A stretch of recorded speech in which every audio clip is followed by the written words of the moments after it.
Друзья, всем привет! Вот смотрю такую книжку, взял у мамы.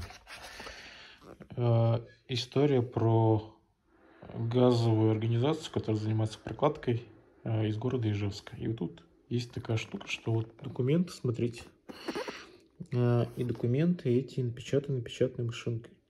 Так вот я сейчас смотрю и подумал о том, что представьте, если вот где-то здесь ошибку сделаешь в каком-то слое, то нужно будет перепечатать весь документ.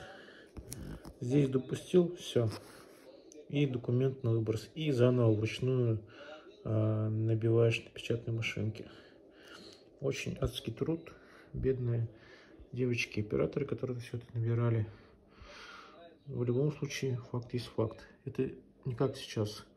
Набрал, скорректировал, на принтер отправил. А здесь все это делалось вручную. Такая вот интересная книжка.